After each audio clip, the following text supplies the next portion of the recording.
Today I'm going to give you one separating thing that will actually differentiate the real altcoins that will survive from the one that quietly going to die in 2026. In January, SEC released a document that will label every crypto token, commodity, security or other. This changes everything. In the same week, SEC and CFTC, two biggest financial regulators, are teamed up for the first time to oversee crypto together. Personally, for my altcoin allocation, most of the allocation is in a liquid cash right now. And I'm not moving any pinch of that cash into the altcoins until I see what will happen with the new crypto bills in the Senate. Because every move before is like taking huge risk without any certainty. Look at this first chart. Every single time a major regulation dropped, the altcoin market went down. Not up, it literally down. When the Europe's crypto law MiCA went full live in early 2025, altcoin outside Bitcoin and Ethereum lost value within 60 days.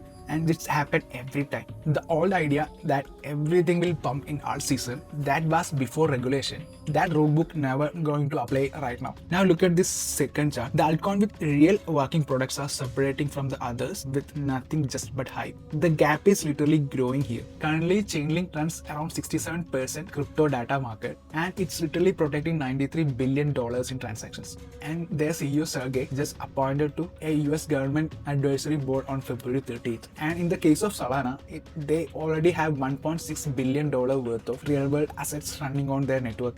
And Avalanche just cut their transaction fee by 43%. Right? And these aren't just a price play anymore. These are the projects that regulators are comfortable with. And that's the new game here.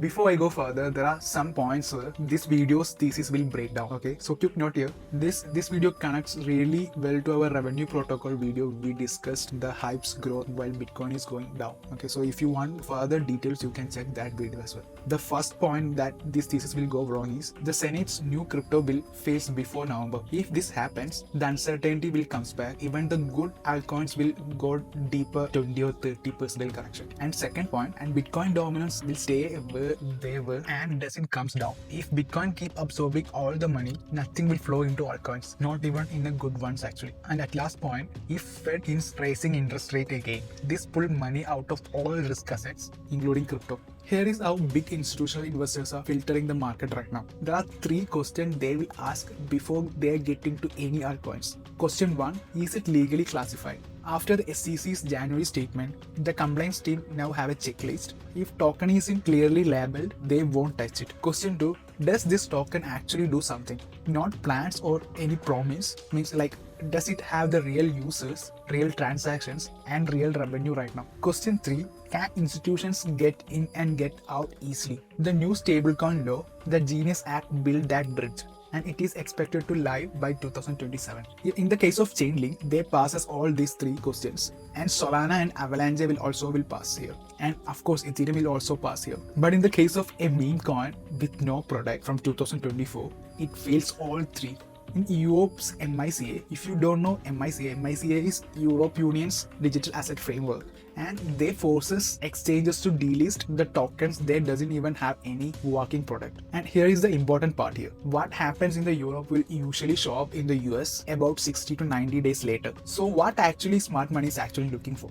There are 4 things: real partnership with big institutions, and revenue can verify on-chain, clear path through new law, and actual daily users, not just the money locked in the protocol.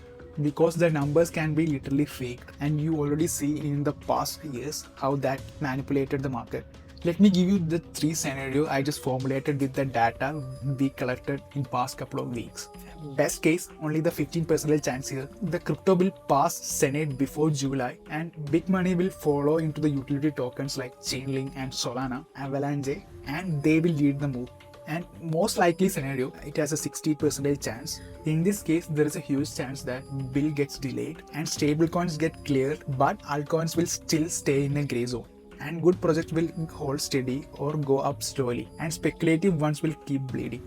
And worst case, 25% chance, the bill will fail completely. In this case, the Europe will get much more stricter and economy tightens. Low quality altcoins will drop 40 to 60%. Even the good one will drop 20 to 30.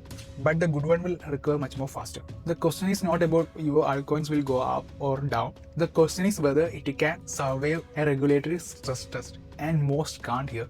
I think you got an idea here for how the regulatory standpoint for the altcoins for the upcoming months and what are the things you need to look into. So I will see you in the next video with much more data. See you in the next one.